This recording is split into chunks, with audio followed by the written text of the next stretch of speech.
We're live. Welcome, of course, to Edge Radio Australia. It is time for the Greater Wealth. I have, an amazing little cast today. What can I say? I've got on the line all the way from the US of A. I'm going to run through things here. We've got now Kimberly Calhoun. Is that how we pronounce your name? That is correct. Thank you You very see, much. I have. Thank you, Kimberly. And I just want to call you Kim from this point onwards. I have a history of absolutely butchering people's names. So, please take it. I'm very, very, quite frankly, I'm really excited to have you as part of the show as a regular these days. Now, how would you describe your expertise? How do you come in here in your own words?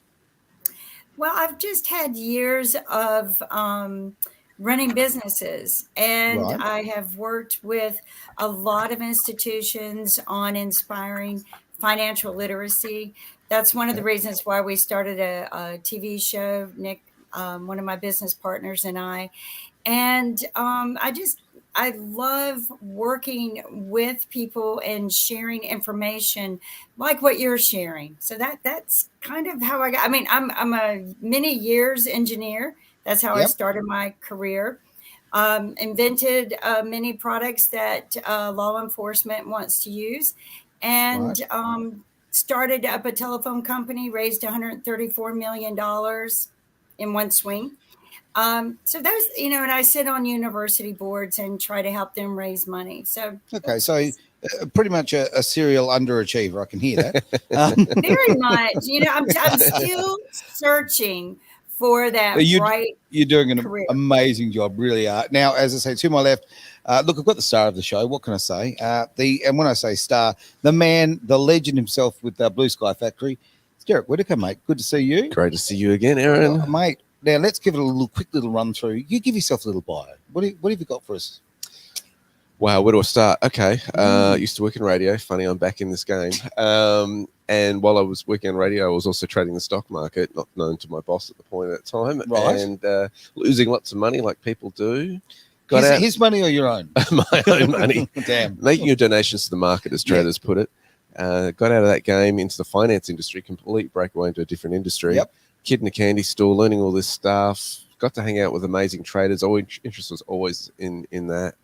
And I had guys teach me how to mentor me, learning how to make $30,000 to $40,000 a month. They showed me the techniques. Fantastic. And then somebody said to me, you need to teach this stuff. So I did. And then later down the path was started my own business and doing that. And then somebody came down the line and said, you know what, I ended up, I want to start a hedge fund and can you help me do it? And went from there. So it's been quite a wild ride. It certainly has been. And like the crossing of the different sort of genres, but always in the finance game, one degree or another.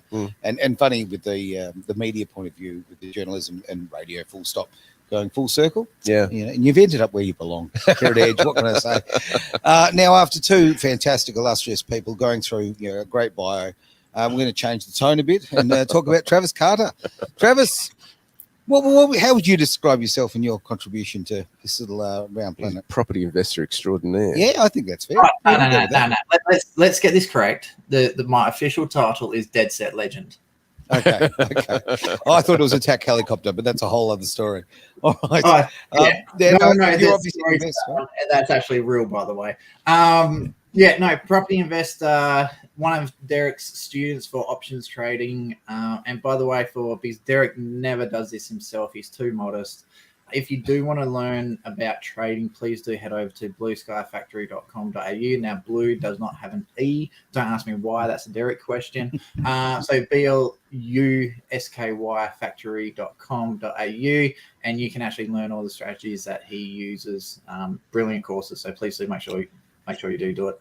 How's this? Great plugs after plugs after plugs is hilarious. I know. I will actually throw in on that. I haven't delved as far as Mr. Carter over there, but doing some of your courses, mate, it has actually totally changed my attitude to money and my understanding. Full stop. Well, thank you. It's been a big deal. So I think that and hasn't fixed your dress sense, though, Aaron.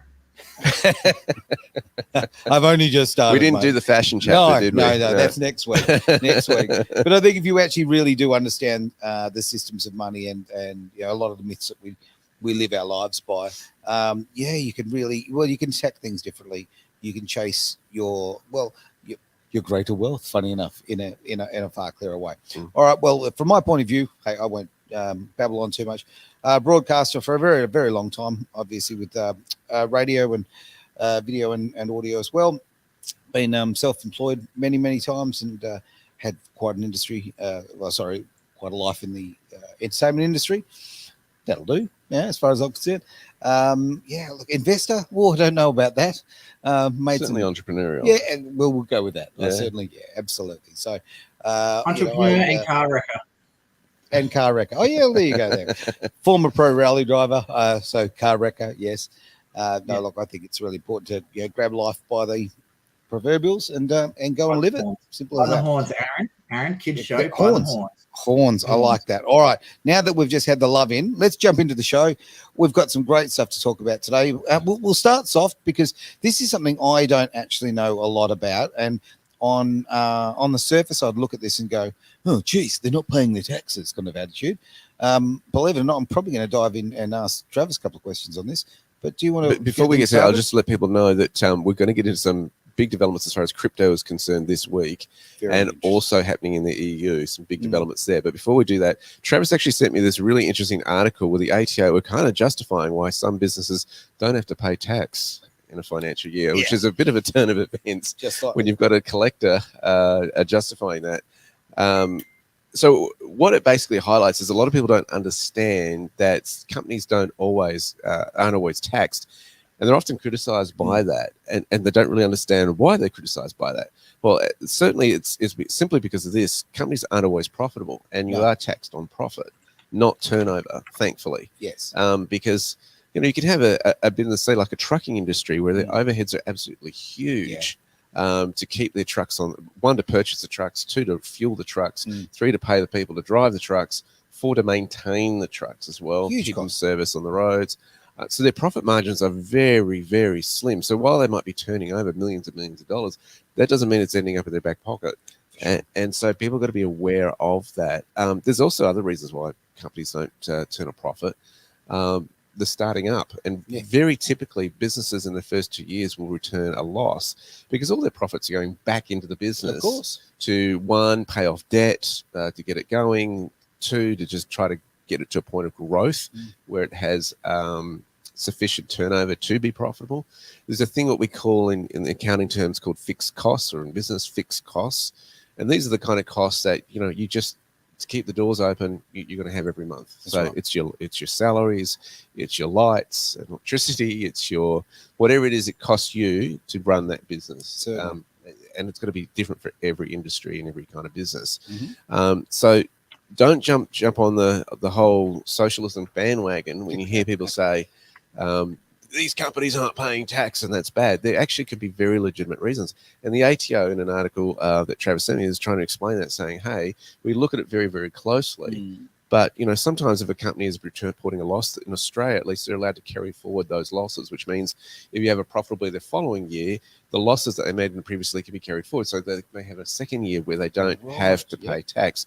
Bit of a grace period, which is great because a business trying to get off the ground needs that, because that business owner is taking all the risks in the game, so that other people can, and they get their salary and they don't realize. I don't think people realize, and Travis, you might want to dive in on this, how much tax business people actually pay. It's not till you actually, because a employee doesn't actually physically have to pay the tax themselves. The employer pays it on their behalf, because the ATO doesn't trust employees to pay their taxes like that, or the ATO wants to be paid first, right? Absolutely. We call that post-tax income, whereas a business owner is in a pre-tax income place. So basically what they're doing is paying for their costs first, and then they pay tax. So they have an unfair advantage from that perspective. But at the flip side of it, they are taking on all the risk in the game, right? That's right. There are many times where a business owner is sweating, like, we got payroll on Friday, we've got to pay all our staff, and the money's not just there. Where's it going to come from? Oh, look, if I sweat like that every single week, trust me. And it's a very big thing that people don't grasp, and I understand why. You see big dollars rolling through all the time.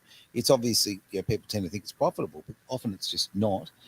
But there's an inherent massive advantage to having a business. You are doing so much for the community. You are employing people. You're providing a service. There's a lot of money that rolls through that way. So even if a business is not paying tax as such, it is. I think also people don't realise that the Australian Taxation Office have set up businesses in a very clever way to collect tax on their behalf. Yes. In the form of GST. So we have to do what we call a BAS statement, which is a business activity statement, the acronym for it. And it's basically going, this is a profit we made and how much GST we had to charge the community in our sales. This is the cost to run this. And this is how much GST we had to pay to run that. And the two offset each other. Yeah. But you effectively have to, as a business owner, set those funds aside for every financial quarter, to be paid to the ATO. And you get behind on that, the ATO will shut you down as a business owner. Yep. They have no mercy on that. I've been in situations where, I remember one time I was late on my GST and I wrote to my accountant saying, hey, do you want to explain? It was because my wife had almost died at giving childbirth to our fourth child. And something took a little more precedence than paying my GST and reporting that on time. And they were understanding about that. They were, I just said to my accountant, he just handled it all for me. He said, look, leave it with me.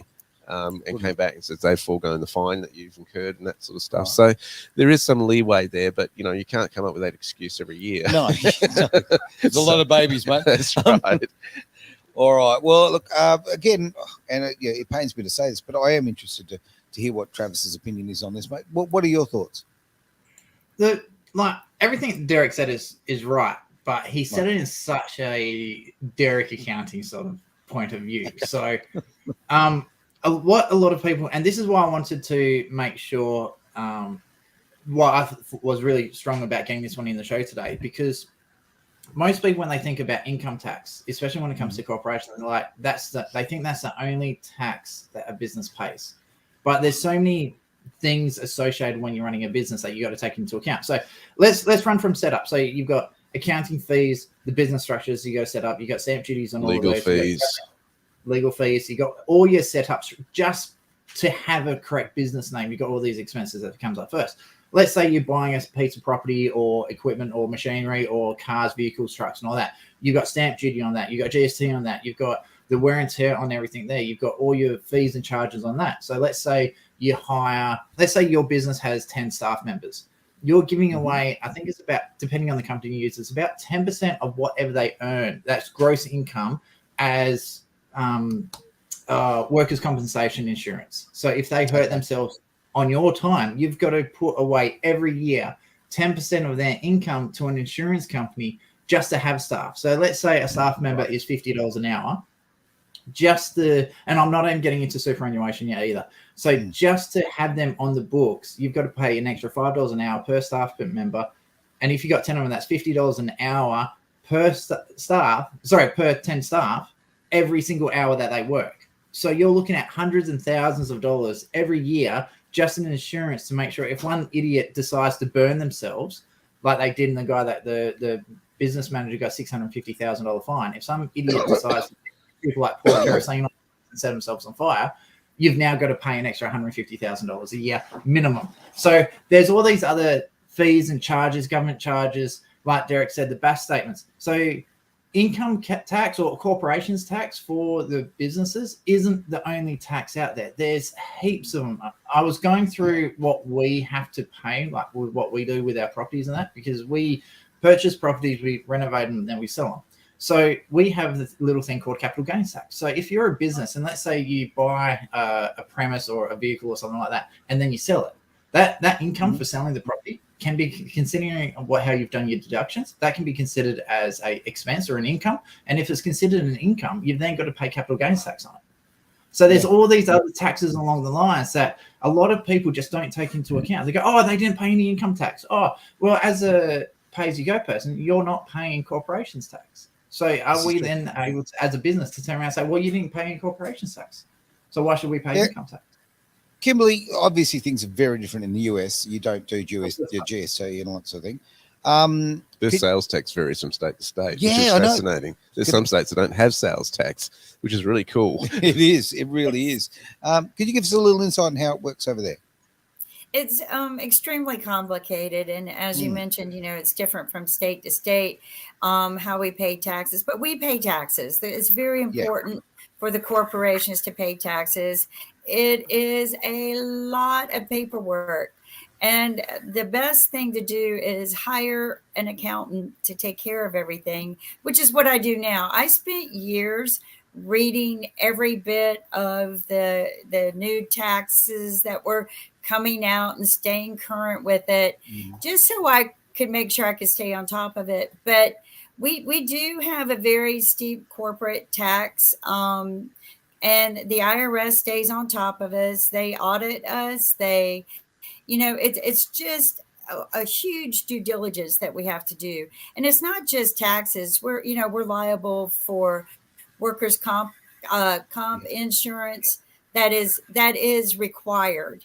So there's just so many things that we are required to do to operate as a business. You just don't go open up a business and say, I'm open. You have to stay on top of all the regulations. And I have come to the point in my life where it's just so much easier to hire somebody to do all that for me. Thoroughly agree with that. I've done the same thing and just put those issues in someone else's hands, because you can't keep on top of all the changes. They're so constant. Well, I think you got to remember as an entrepreneur that reporting on money is not profitable. No. Making money, but doing the sales, getting the deals, that's profitable. And so one of the best hires I did was my bookkeeper, who just keeps me in line. She's brilliant. She'll pull me up on stuff and that kind of stuff, which is what you want as a bookkeeper, to go, how come there's 50 cents not balancing here? And I'm kind of like, well, here's 50 cents. It's about a lunch type of thing. But a bookkeeper will hassle you over 50 cents. Right. And that's what you need, is someone to do that, because they care about that compliance. And you don't want someone who's kind of... And look, as an entrepreneur, you do look at the big picture. You don't look at the tin tax to a big degree. Obviously, it is important to look after the pennies, but at the same time, you've got that vision. And when you focus on that vision, sometimes you need somebody to pick up the pieces. It's really important in starting a business to keep your overheads as low as you can. It's really, as I call, skinny in the first few years. Because I've seen business entrepreneurs make this mistake where they've got a huge vision and they get into contracts, particularly in leases, that they shouldn't do, and overestimate how quickly they may grow. So it's better to have the problem of, we've outgrown this place, we're going to have to find another, than to be in a situation where we're in premises that are too big for us. And you're still paying for it. And you're still paying for it, per square meter.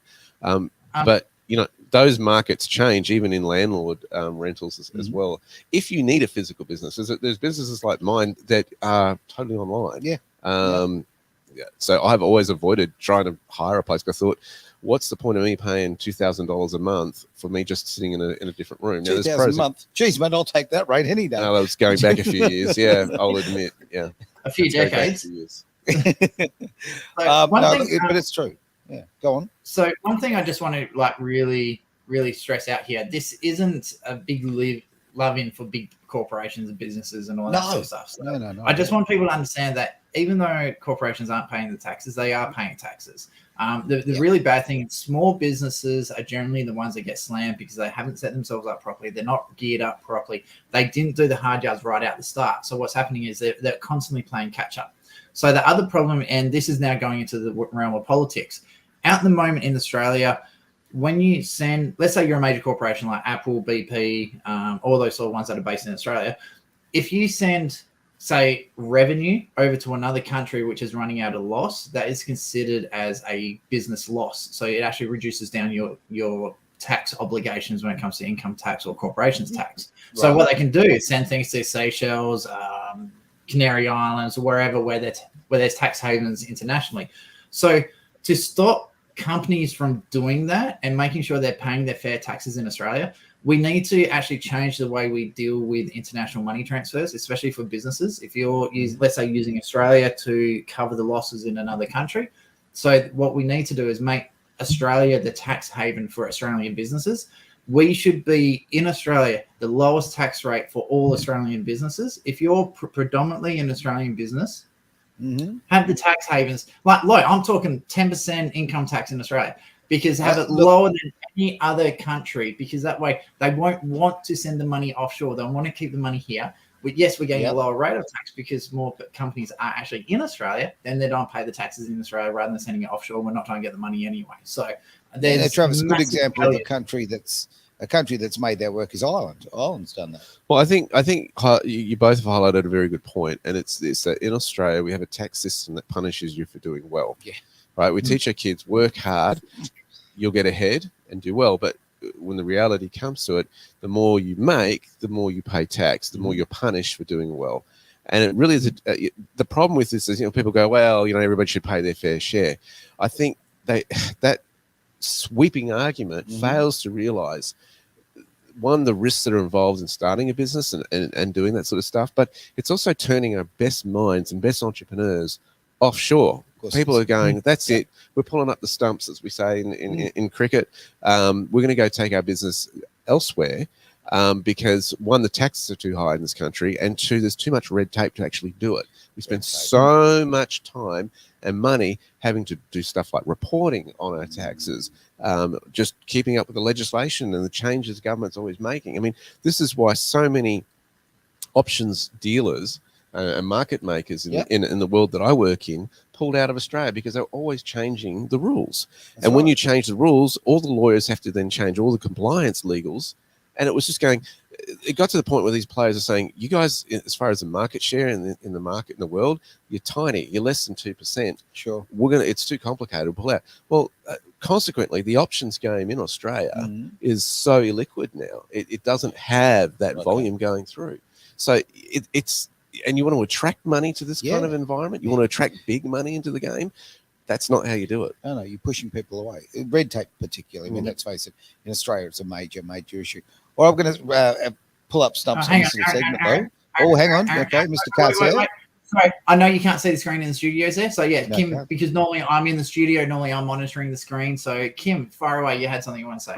Oh, I just wanted to add that you are absolutely correct in the fact that sometimes our own countries punish us for doing good, and that, by taxing us more. Also, the problem that we have here in our country is there's a thing called net operating loss, of which you're allowed to use.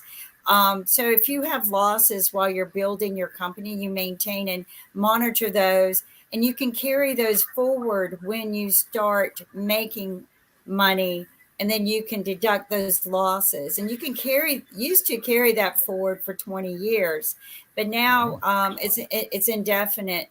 But that they also use that against people, and our taxing system will trick you and make you believe, you don't have to keep your records for all of these years, but if you're going to use the NOL, then you have to maintain your records for the amount of years that you're using them. So there's just so many tricks, ins and outs. But I agree with you. I think that each country needs to start promoting and sending out messages to people to be more creative, go out there and start the businesses and be more helpful to the ones who are struggling. And I mean, there's a balance, right? But to punish the ones who are successful by overtaxing you is not helping. It's not. Thoroughly agree, 100%. And I think, look, any country that really genuinely wants to move forward needs to realize that you need to help entrepreneurs. You need to help small business. Most of the economy is small business.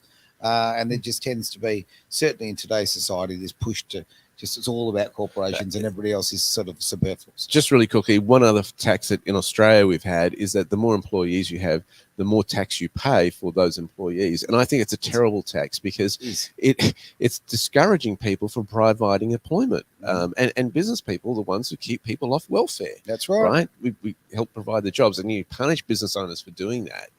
I mean, trying to get rid of an employee has become even more difficult as well if they're causing problems. So it's just compounding the issue. All right, time for that quick break. It's Edge Radio Australia. No, Travis, we're going to do this, mate. Back in just a tick. It is the Greater Wealth here on Edge Radio Australia. And we're back, Edge Radio Australia. The Greater Wealth having a great little day here. Lots of conversations, fantastic people, and it's just nice to hear different opinions.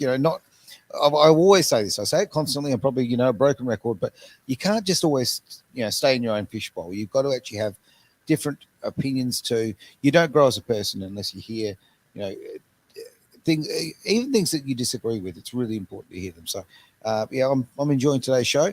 We're all over the world, of course. We've got ourselves here in Western Australia, here in Wangara. I think Travis, you're probably somewhere up north at this point. I don't even know. No, Maybe I'm trying to figure. I lied You're in to you. Perth. Yeah, no. I There had we a toilet go. and a car to fix, so I couldn't make it into the studio. So Oh, look I'm at that. streaming in south of Perth, nearly Bunbury. If you're going to play hooky, tell a good story then, for goodness sake, mate. And of course, now, Kim, where are you again? You've told us before. It's one of the Carolinas, right? So Raleigh, North Carolina, United Beautiful. States. Fantastic. So we're covering the globe a bit there. All right, let's jump into the next segment of the show. Derek, where are we going? We've gotten some clarity over the last few weeks. We've been talking a lot about centralized business digital tokens, CBDCs. Yes. And this is, for those who don't know, still catching up to this. This is where the central banks want to issue a currency as a digital coin, getting rid of cash. And I've always highlighted the problem with that is twofold. One, that if they can put it in a wallet, digital wallet, they can certainly take it out. Yep. And secondly, the problem is that it's programmable. So in other words, if you've met your quota as to, if you've spent too much on fuel this week and they say you're leaving too much of a carbon footprint on the planet, they can actually restrict your spending on whatever. And it's almost a control. It is a control of people's behavior and social standing. I've wondered in all this game how the retail banks are going to play out. And by the retail banks, the banks that people go to get a home loan, to also put their money into park the salary, how are they going to relate in this changing landscape to this? And I've gotten a little bit of clarity over the week doing this, with the large banks moving towards having what we call custody licenses of crypto and digital assets. Now, this is really, really big. Custody is basically somebody looking after your wealth for you. Sure. The whole landscape of crypto was built on Bitcoin, where you became the custodian of your own wealth. So you would put it on an exchange and put it into a digital wallet. It's also, the banks emerge when, people would travel around with gold and silver and these kind of coins, and they were susceptible to robbers on the road. Mm-hmm. And the gold merchants would say, basically, especially the merchants of Venice, come and bank with us. We'll be the custodian of your wealth. We'll protect you. We'll look after you. And this is where the whole banking system started to come from. With that, so the custodianship is basically, we'll look after it for you. This is, to have that, you have to have a license. Mm-hmm. And so when you've got banks like this, the 7th largest bank of the world, HSBC, is now going into the foray of custody service for tokenized securities and digital assets. So this is huge. This is a really, really big deal. Initiated by US banking giant BNY Mellon in 2021. They also went this way. And what's interesting is the company that's actually doing it. It's a Swiss crypto custody firm called Mataco, which was acquired by a blockchain startup called Ripple. Now, Ripple is a cryptocurrency coin that has always set itself up to be able to target the banking sector. It's basically trying to challenge the SWIFT system, the clunky system from the 70s of moving money internationally, which takes 2-3 days. Ripple can do it in 3 seconds on the blockchain, right? And we're talking millions and sometimes trillions of dollars. So this is a disruptor to that industry. Now, to do that, to take on the world, is a really big deal, because you have to get all the licenses, you have to get the banks to cooperate with this technology, and you have to get also probably even harder, the governments to cooperate with this technology. Well, they bought out this company called Mataco to have that, which was a clever business move when they did that, providing storage for bonds and other securities in digital form. The other one that's also jumping onto this other bank is Germany's DZ Bank, the 3rd largest in Germany. It's launched its own digital asset custody platform that they published on November the 2nd this year, 2023. So you've got that custody license from the German Federal Financial Supervisory Authority in June.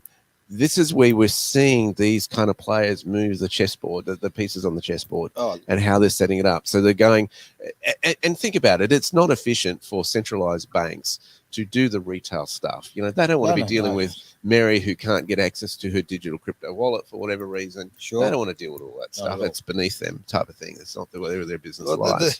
They don't want to deal with Mary. You're beneath me, peasant. What's that? You're beneath me, peasant. Oh, it's so like that, honestly. I went in there. Okay, I went into Facebook Cash in last week. 45 minutes to put cash in my bank. And I also laugh about this when I'm putting cash into the bank, and they're asking for this ID. Like, if people are coming and putting money in my account, let them, is my advice. I don't need ID. Just let me put money in my own account. But just the retail side of things, and I know this is related strangely, but this is, they don't have time for the everyday customer anymore. The small person, putting in a small amount of cash. This transaction, I think that this is, to me, you talk about moving pieces on the chessboard, mate. I think this is upturning the table. I really do. I think this is a whole new game. Yeah, I think chess is kind of over to a degree. Well, yeah, it's kind of, we're seeing where it's moving to. We're seeing how the retail sector will now operate. I mean, HSBC is more a big platform. It's more your big business type, investment type customer as well. It's not, you see it at the airports, and it advertises itself as an international type bank, but it's not the common one that most people will go down to and do that. But having said that, it's the 7th largest bank in the world. Yeah. So you've got to look at the different sectors these banks play in as well. And we saw the collapse of certain banks in the United States, of 3 of them this year. And a lot of those were exposed to a particular market share. So a lot of them were crypto companies that they were exposed to, or servicing. A lot of Silicon Valley kind of related stuff. Correct. And so they become niche in their own way. Sometimes those niche ones have certain vulnerabilities to the asset risk that they have there as well, and the customers they expose themselves to. Okay. But yeah, in Australia, because of a population so small, we mainly have 4 big players and handful of alternatives. To me, I mean, HSBC seem rather to get into a lot of markets, like with secondary products, like as far as they've got others that don't necessarily trade under their name, and then you go, oh, look at the paperwork, they're underwriting this, that. So I can understand why they're a big player, because they sort of sneak in the back door and all that. Well, we have a lot of big players. The Commonwealth Bank in Australia is a huge bank in terms of global terms as well. Westpac's up there as well. I mean, but they have a huge market share of the Australian market in particular, but they also have international interests as well. I mean, what people don't realize is these banks lend to each other as well. They underwrite different things, and we're talking not just putting your money in a bank account. We're talking about other financial products like insurance. Is a big one in the game. There's a lot of lucrative money in the insurance game, because it's betting on you paying every year and not actually, having a claim. You do that often enough. It's a bet that you won't claim, that there'll be no risk, and they know they're going to lose on some of those bets. Like a casino. Yeah, that's right. But they know that you're going to keep renewing your insurance. But the house always wins, mate. So make no mistake about that. And we're not just talking house and general insurance and car insurance. We're talking life insurance, TPD, trauma insurance, all these sort of, TPD being total permanent disability insurance. What is trauma insurance? That's like if you get a heart attack. I can answer that one really well, Aaron. I was going to say trauma insurance. What was that, mate? No, I've had to make a claim on that when I have my motorbike accident. So what it is, it's a situation that happens that permanently takes you out of the workforce. So cancer is one, heart attacks, missing limbs. So if you cut your finger off or your thumb off, they don't count it as it. But let's say you cut your hand off, like in an industrial accident, and you don't get the workers' comp insurance because the boss didn't do the right thing, didn't have the insurance because he couldn't afford it. Your trauma insurance will cover you, and they'll pay 70% of your income for the rest of your life. Or generally, they'll just pay you out. I need trauma insurance for every time I go in the bank. That sounds it. Unbelievable. Kimberly, what's the US take on? We do a couple of shows here which have opened my eyes unbelievably. So we do a show called the Crypto Hour of Power. It's on every Tuesday at 1. We also do Making Money with Cryptocurrency on a Friday at 4. Got to think about things. Now, both of those delve into crypto in a different way, and learning more and more about how that sort of, interacts with fiat, with the traditional system. In the US, are you seeing a big change in the play between exactly that relationship between crypto and the fiat side of things? You have the youth who are really trying to push the crypto, and then you have, us who, the older people, we're still a little leery about it. I have a lot of friends invested in it. So, I mean, there's a mix. The government's not too happy about it because, what we were talking about earlier about taxing it. They don't know how to keep track of it. There's no standard. There is no universal standard crypto. And I think whoever comes out with a universal standard crypto will land the all of all cryptos, and it will make things easier. I thought it was going to be a great way to be able to interexchange with other countries, right? To do business with other Yeah. countries and travel, but it hasn't found that hook yet where it has become a international universal standard. So we're struggling here on how to make it work. I've been, I have friends who've been invested in it probably since 2008. So Wow. it's interesting to watch how it has, it rises up and then it crashes. So, Sure. I mean, it's just, it's not a sturdy investment right now. I see it. I think the Wild West times of it, and again, I mean, I'm speculating here, but to me, they seem to be over. Like the big fluctuations don't seem to be as bad as they once were. You've delved into this a little bit as well, Travis. What are your thoughts? First of all, going back to the banks being the custodians of cryptos, that kind of like defeats the purpose of it, of having. That's how I see it too. Yeah. Cryptos was always the digital cash, like especially Bitcoin, Ethereum, a few of the others. The Dogecoin, even though it was a joke coin, it was actually pretty stable. It was supposed to be untrackable, but we're finding out it is traceable. Like a lot of criminals are being found because they are actually tracking the cryptos, which are supposed to be untrackable. So situations like that, and it's not so much for people like wanting to do nefarious things, like they want to steal children or do drugs and stuff like that. It's more people who just they don't want the government involved in their money. So and they're the ones that are getting caught out. So I'm really not a big fan of having a bank controlling my cash, let alone if I've got cryptos or anything like that. I love the fact that it's getting to the point where you can actually now buy. Brendan from the Tomorrow Show at 1:00, Crypto Hour of Power, he's also shown me about this thing where you can actually buy physical property with your crypto. So make sure you do tune into the show because he covers things like that. It's very cool. It's opening up all these new revenues of income streams using crypto. And I think there does need to be, like we have the US dollar that currently is the reserve currency of the world. I think Bitcoin is probably going to be the closest one to being the reserve currency for the crypto markets. But I don't like the fact that there's going to be banks controlling and holding your money. I think the weakness of Bitcoin, if you look at the technology, is it burns up a lot of energy to produce. Yes, and it's not as efficient as some other crypto coins. Sure. So yes, it's been the granddaddy of them. It's been like the US dollar as far as foreign exchange is concerned. Yep. Will it still maintain that? I don't know. There's been other ones that have come on that technology is more efficient, but certainly cryptocurrency has exposed to the financial world not just the ease of custodianship and for users, and look, there are weaknesses to that as well. There's a whole bunch of, a whole chapter on, we could do a doctorate on cybersecurity, and Kimberly, you'd be more over that than I would in terms of the weaknesses of crypto and that. But what it has shown the inefficiency of administration costs within the banking sector and other businesses as well. It makes it far more efficient and removes a lot of those costs. The privacy is a big issue as well. People are saying we want privacy back. Governments have been caught out, as Kimberly's highlighted. How do they tax it? They always want their fair share of it. But we've got to remember too that it's not just looking at crypto as far as investment is concerned. It's exchange in terms of using it as a currency. So it also fulfills that purpose. And I think that's where the banks have been scrambling.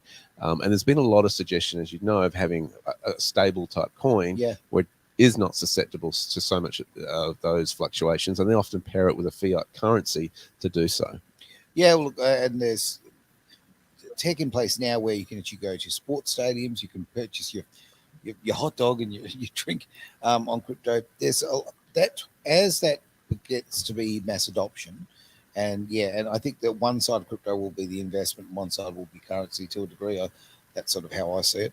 It'll be interesting to see how it all goes. Well, and that's the point. I mean, I'm talking long term. Paying capital gains tax on buying your hot dog and your soda pop, right? That who wants that? Exactly. And that's how a lot of governments are treating this as a capital gains tax event. Of course. And so they're scrambling to keep up with, well, what do we do with this? How is it defined? It's really opened up the game. But what we're seeing is that when you've got big players and investment firms, like I've highlighted, who are now applying for custodian licenses of crypto and digital assets, that is a big flag and saying, hang on, this is now getting mainstream adoption where it's been fringe in the past. That's right. I think that is the thing to really take from this. This is literally the system saying, all right, we accept you. You're no longer the redheaded stepchild. Okay, you're loved and you're brought in. Yeah. Let's throw it down to Kim. She's got a comment. Go, I Kim. have an input on this. If someone it's right now, interest rates on credit cards are so high, and they're charging both sides of the transaction so high. They have stopped accepting credit cards here in the United States. Like they want you to come in and do cash only. The nail salon, the small independent businesses. When I go to the farmers market, they all want you to pay in cash only or Venmo only. So I think if you can find a cryptocurrency that could replace the credit cards as they exist today, you will find something that is a great investment for you. It's going to have to be somebody who really knows how to take and run with it. But it's got to be, to be able to do the cash transaction, maybe some lending. It would be great to find a crypto lending machine. And I think that you could do it with low interest rates and compete against what the Federal Reserve has destroyed here in the United States. But I think that's what's going to win the crypto market right now, because the credit card industry has just gone stupid crazy. Yeah, I'll agree with Travis on, and for that matter, you too, Kim, rather, is that the issue is crypto is becoming the new cash to a big extent. Exactly. So a farmer's marketplace where you used to traditionally use your cash, it's becoming that, because people here, they like the convenience of having the card, but we certainly don't like the fees. We're going to have a very quick break. Be back really, really shortly. It's Greater Wealth here on Edge Radio Australia. It's Edge Radio Australia. Time to get back for our final segment here on Greater Wealth. I'm going to jump straight to you, of course, Derek, because you've got a story hot on the old apple there. And yeah, we've been talking about how the changes are happening as far as the crypto market is concerned, and banks now, big banks, are applying for custodian licenses within their different jurisdictions. I want to highlight, though, there are some negatives to this, of course, as well. And let's face it, a technology in and of itself is generally neutral. It's what it's used for, whether that's good or bad. So radio can be great in terms of giving out, in television, communication, it's positive news, etc. But it also can be used for wrong. I mean, I've had to delete some stuff that somebody's put on a Facebook post on one of our sites, and I've been having to get in touch with their admin just before going away and going, we ban this person from engaging with us. Wow. So it's neither good or bad, but it's how it's used. Everything's got a top or bottom. I'd like to throw to a general, very interesting European Parliament member who is called Rob Roos. Now, he's had a lot to say in the past, and I've always taken note of him because he's one that doesn't fly with the mainstream. He actually is thinking and is really out there. It comes across as fighting for the everyday person out there. Yep. We've got some footage of what he has to say. All right.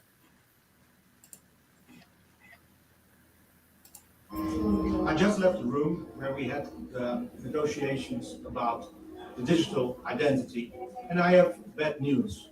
The member states and the European Parliament came to an agreement. It means that probably not far from now, the digital identity will be effect in the European Union. Right after this agreement, Commissioner Breton said, now we have the digital identity wallet, we have to put something in it. And what he meant was the digital euro, also known as the central bank digital currency. And this is a very bad development. They always promise us not to make this connection. And even a lot of experts, privacy experts and security experts, warned also last week this is a very bad idea for our privacy and our freedom. And still, this digital identity is pushed through. But it's not too late, because we still have to vote on this in the plenary. So what you can do, send your MEP from your member state an email and tell him or tell her that you are against this tool. This is I just left the room.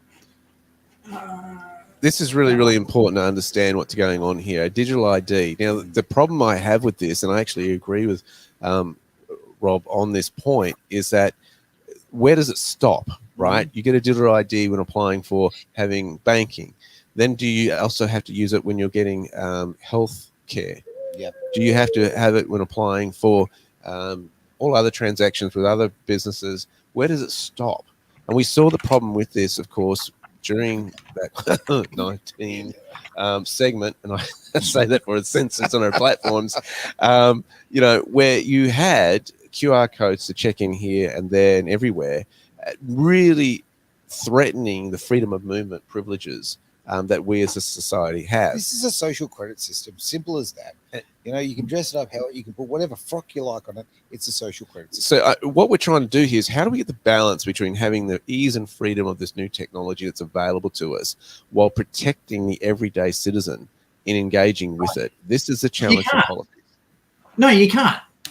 Not with the current politicians. Sorry, this is where this is my feel. I love this shit. So the current politicians, doesn't matter what country you're in, there's no politicians out there that is going to tell the truth about this shit. That every single one of them is going to abuse their authority. Every single one. So we saw it in WA. We had some of the harshest lockdowns in the world. I think only Victoria beat us.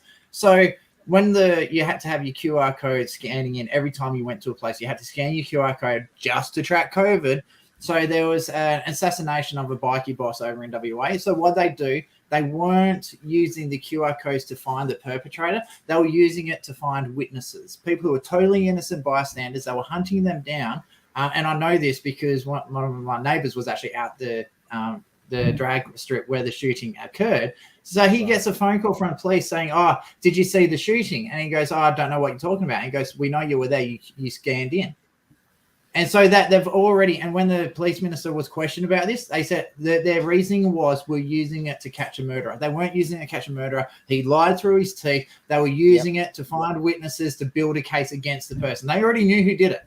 There was so in this regards, we know for a fact they're going to abuse their authority. If they go to whatever standard it is, they are going to abuse their authority to do whatever they want. So I personally feel that every single person, doesn't matter whether it's Australia, UK, Finland, America, Canada, wherever, I don't care. This needs to be blocked because it's worse than putting an implant into your hand, because they'll track you. Like already your mobile phone, they track you wherever you go. But this is going to get to the point where, you've traveled too far, so you can't buy petrol. You've smoked too many cigarettes for your own health. You're not allowed to have cigarettes. Oh, where's this money going for? We suspect that you're buying marijuana, so we're going to arrest you on drug charges, even though you haven't done anything wrong. So they've got no evidence. They're just going to use your behavioral patterns to make crimes. If you say something they don't like, then I'll make a crime up against you and nail you for that one. So no, this is utter bullshit. I think Australia as a whole needs to leave the United Nations and just say, no, we're out.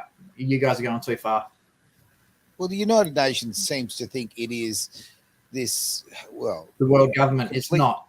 Yeah, exactly right. And it really, look, it was put in place to, obviously stop World War II from happening again. And to be frank with you, to me, it seems to be the main catalyst for World War III that we're heading towards. So I love this one. I never wanted to bring up Ukraine, Russia in this one. So, what's the military force of the UN? NATO. So, what does NATO do? They had a peace agreement not to invite Ukraine and a whole heap of other countries because, as part of the peace agreement, they were going to keep a barrier of countries between Russia and the rest of the world. So, what does NATO do? Hey, Ukraine, come join us. No worries. Let's just break the peace agreement that's been in place for decades.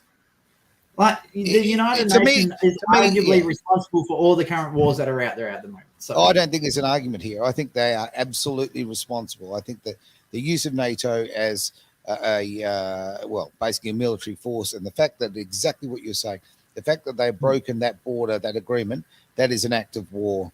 And I know that, how people have to go, oh my God, it was caused by NATO, and unfortunately Ukraine just got stuck in the middle of it. And Yeah. taking that a step further, it's actually the citizens that are getting absolutely destroyed in this situation. Neither This Russia is the or thing. NATO have casualties. So People are dying, right, because of the act of war that was actually, as I say, started, run, and fired by. Look, Putin, for all his failings and negative side, he told them, don't do it, or there'll be consequences. He told them what he'd have to do, and I don't see he had a lot of option, to be absolutely frank with you. Well, the digital ID thing is concerning Right. because, I mean, we saw it push through in Australia that anyone who was starting a company had to get a digital ID. Yes. All directors of companies. And I think what the intent was there is we push the business people are more pretty gutsy when it comes to life. They fight for their freedoms. They fight for their businesses because they're putting food on the table for their families and their employees. So they're used to doing the hard knocks. And I think one of the attempts was if they will comply, then the rest of the population may comply. My issue with it was this, is why do you need it? Because you already have a tax file number. Yep. You already have various, the business, you have an Australian business number, an ABN. You have all these things tracking the business activity that you're doing already. Who's wanting this digital ID? And now that it's being pushed internationally, I mean, I said this to my accountant at the time, is it a foreign body that's wanting this information? Because there's really I can't see why there's a reason within Australia for wanting that. That's right. And I think that's the big concern here. When you've got nations banded together, as you do with the European Union, who's actually in control? You just have an association of governance that's going on. And the clouds, it's being muddied as far as the sovereignty of those nations are concerned. What sovereignty? What sovereignty? There is no way in the world Australia is being run by Australians anymore. There's no way that the US, I mean, if anybody thinks that Biden is in charge, you're a fool, right? Oh, you're thank you for that. I agree. And I want you guys to understand something. This is my background is telecom, datacom. It's what I've worked in for my whole life. And I try to tell people, you were being monitored from the day digital telephone came around, before these. And these make it even worse. Okay. So when you agree to your cell phone contract, they're tracking every move you make. They're capturing every data and every word you say. And it's all stored in a cloud. We all know about the cloud, but it's all stored somewhere only to be used against you when they want to use it.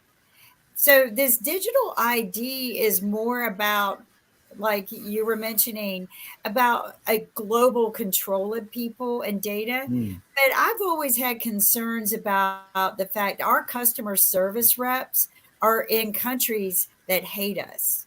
And customer service has access to be able to turn my phone on and off, my landline on and off. And if somebody who really wanted to take out a country, they would do it by taking out the communications in seconds. So people like they did with Optus. Right. Hang on, we don't even talk about the fact that NAB was taken out the next day, by the way, to an extent. Which is a bank. A bank, yeah. So, absolutely. That's because NAB uses the Optus network. So, right. Well, for the next day. Half the government bodies use. So Kim knows one of our, I think they're number 2 in Australia, our second largest carrier in Australia, Optus. Total shutdown. Over 10 million people lost access, including businesses, government entities, major banks, major corporations. Anyone that was using the Optus network was locked out of absolutely everything. So, Now, if that was a hacker who did that to prove that we need to retain cash, big thumbs up for you. But I sadly don't think it was the case. But honestly, one thing I did find as a great positive is over the last week, because of that, several places I have gone have insisted on cash. Love it. Fantastic. But just flipping back very quickly about we're obviously about the digital currency and the fact of the credit score situation. And it's just the sale of your information. I was having a conversation with my girlfriend just days ago. Okay, we're sitting there and the phone's obviously sitting there, but the TV was off, right? We had this conversation. I turned the TV on and it was on YouTube. The moment I turned the TV on, it went to the subjects we were talking about in our conversation. There's no way in the world that you're just like, please, if you're not seeing this, open your eyes. Really? That's what I've been trying to tell you. All of this has been pre-designed for years and years. Back when I first helped build the first digital multiplex switch. All of Mhm. this was all about that. It's very scary. I mean, It and is. So, and you know, all I can say is go find Skylabs and destroy it, right? yeah, there's a So lot of truth there. one of the things I've hang just on. done, just popped it up on the screen for people as well, for the ones that are watching and they don't have access to our comments. And by the way, for the people watching, you can send us comments. We will answer them. There's a website called weberinsurance.com.au/data breach list. It's every single data breach in Australia since 2018. And I've just had a quick look on there. Oh, Australian huge. Federal Police in September had a massive data breach. University of Sydney, American Express back in August, AUDA August, Tesla had another one in August, Judo Bank and REX had another breach in August, Australian Department of Affairs, Chat GPT had a data breach back in July. MyGov, which is the controlling entity for all of our data, had a breach back in July. Oh, guess what? Fraud enabled MyGov security gap cost Australian taxpayers $500 million. Okay, so why isn't like this in the news? Like, dude, that's not that. Don't get excited. That's about the cost of a referendum, mate. No big deal. Look, yeah. So that's what I'm saying. Like, people aren't aware of how susceptible we are, especially now that AI is getting even better and better. It's not the AI that's the problem; it's the person behind the AI that's the problem. So people need to be ready for. And sorry, I'm a bit of a computer geek. I love this sort of shit. So quantum computers are now becoming commercially available. So to put that into perspective, your standard computer is like reading a single book at a time, or maybe 16 books at a time, because you got a 16-bit processor operating in your computer if you got a half decent one. A quantum computer is like reading the entire library at the same time and transacting on every single book that you're reading at the same time. It's like doing 1,000 crosswords at the same time. So no computer currently will be able to beat a brute force attack from a quantum computer. So you need to start getting you ready for when quantum computers come out. Personally, if you got a choice of upgrading to a quantum computer versus buying a new car, do the quantum computer, get your security ready, because it's the only way to keep your personal information safe and keep your bank account safe and all that sort of stuff. So anyway, that's my all right. Thank you so much, all of you, for great show today. Kim, have you got something you'd like to say on our way out here? I was just going to say that's not the only way to protect yourself. It's probably the worst way. That is my background, so please be careful. There's ways to protect yourself, but as we've proven, the chip that they put in your credit card or the PCI compliances, they've only made things worse for the people and the consumer who are honest. There are ways to do it. Of course. Look, I'm just working how to write shell on my old calculator. So, I'm a bit behind the times on this one. Thank you all so much for being part of the show today. Has been the Greater Wealth here on Edge Radio Australia.